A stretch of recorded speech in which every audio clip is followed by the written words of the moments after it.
Selamat berjumpa kembali dengan kami, channel Info Nusantara. Dalam channel ini kami akan membagikan berita-berita seputar politik dan artis Indonesia. Semoga apa yang kami bagikan bisa bermanfaat untuk Anda semua. Salam NKRI harga mati. Ini info pendataan Jokowi Ma'ruf Amin hutang selama 1 tahun.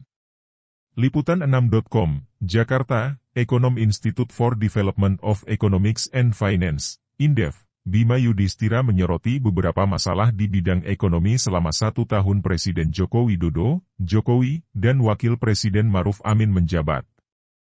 Salah satunya terkait nilai utang negara yang terus meninggi dan jadi warisan bangsa. Mengutip catatan International Debt Statistics 2021 dari Bank Dunia, Bima memaparkan, Indonesia tercatat menempati urutan ke-6 tertinggi di antara negara berpendapatan menengah dan rendah dalam utang luar negeri, ULN, yakni 402 miliar dolar Amerika. Beban utang luar negeri tersebut jauh lebih besar dibanding negara berpendapatan menengah lain seperti Argentina, Afrika Selatan hingga Thailand. Bahkan berpotensi semakin membesar di tengah situasi pandemi COVID-19 saat ini. Di tengah situasi pandemi, pemerintah terus menambah utang dalam bentuk penerbitan utang falas yang rentan membengkak jika ada guncangan dari kurs rupiah, ujar Bima kepada Liputan6.com, Senin, 19 Oktober 2020. Pada 2020, pemerintah juga telah menerbitkan global bond sebesar 4,3 miliar dolar Amerika dan jatuh tempo pada 2050 atau tenor 30,5 tahun. Artinya, ia menegaskan, pemerintah tengah mewarisi utang pada generasi ke depan. Setiap satu orang penduduk di era pemerintahan Jokowi Ma'ruf Amin tercatat menanggung utang 20,5 juta rupiah. Itu diambil dari perhitungan utang pemerintah 5.594,9 triliun rupiah per Agustus 2020 dibagi 272 juta penduduk, tutur dia. Bima pun tak menyangkal jika beban utang itu bakal semakin membesar.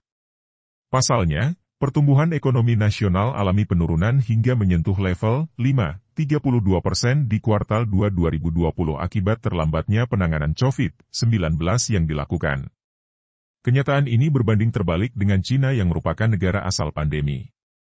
Negeri tirai bambu mencatatkan pertumbuhan positif 3,2% di periode yang sama. Sementara Vietnam juga tumbuh positif 0,3% karena adanya respon cepat pada pemutusan rantai pandemi, dengan lakukan lockdown dan merupakan negara pertama yang memutus penerbangan udara dengan Cina. Di sisi lain, kesiapan pemerintahan Jokowi dalam hal stimulus pemulihan ekonomi nasional, PEN, menghadapi resesi ekonomi relatif kecil, hanya 4,2% dari PDB dibandingkan negara tetangga seperti Malaysia yang 20,8% dan Singapura 13%. Stimulus kesehatan dalam PEN hanya dialokasikan 12%, sementara korporasi mendapatkan 24% stimulus. Ada ketimpangan yang nyata antara penyelamatan kesehatan dibandingkan ekonom, seru Bima. 1 tahun Jokowi Ma'ruf Amin, pembangunan infrastruktur sia-sia. Pemerintahan Presiden Joko Widodo, Jokowi, dan Wakil Presiden Ma'ruf Amin akan genap 1 tahun pada 20 Oktober 2020. Pembangunan infrastruktur di seluruh wilayah Nusantara giat dikerjakan selama masa 1 tahun Jokowi Ma'ruf Amin, dengan tujuan untuk mengurangi biaya logistik. Namun, Ekonom Institute for Development of Economics and Finance Bima Yudhistira, justru menganggap pembangunan infrastruktur yang jor-joran tersebut sebagai salah satu masalah terbesar pemerintahan Jokowi Ma'ruf Amin. Sebab program itu dinilainya terbilang sia-sia dalam menurunkan ongkos logistik. Salah satu masalah terbesar adalah biaya logistik yang tak menurun signifikan meskipun bangun infrastruktur di mana-mana, high cost economy, jelas Bima kepada Liputan6.com, Senin, 19 Oktober 2020. Menurut catatannya, biaya logistik masih berada di kisaran 23-24% dari produk domestik bruto, PDB. Oleh karenanya, Bima menyatakan pembangunan infrastruktur belum mampu menurunkan biaya logistik karena banyak infrastruktur yang salah dalam perencanaan. Tingginya biaya logistik menyebabkan investasi di Indonesia berbiaya tinggi, sambung dia. Selain itu, Bima juga menyoroti rendahnya angka inflasi pada masa 1 tahun Jokowi Ma'ruf Amin ini akibat tekanan daya beli masyarakat di tengah pandemi COVID-19. Deflasi bahkan terjadi dalam beberapa bulan dengan inflasi inti, core inflation, hanya 1,86% per September 2020. Inflasi yang rendah tersebut turut berakibat pada harga jual barang yang tidak sesuai dengan ongkos produksi dari produsen. Bahkan tidak sedikit yang menawarkan harga diskon agar stok tahun sebelumnya bisa habis terjual. Dalam jangka panjang jika inflasi tetap rendah maka produsen akan alami kerugian, bahkan terancam berhenti beroperasi, cibir Bima. Selanjutnya, ia juga mengutip angka pemutusan hubungan kerja, PHK, massal yang terus alami kenaikan, dan diperkirakan jumlah karyawan yang di-PHK dan dirumahkan mencapai 15 juta orang.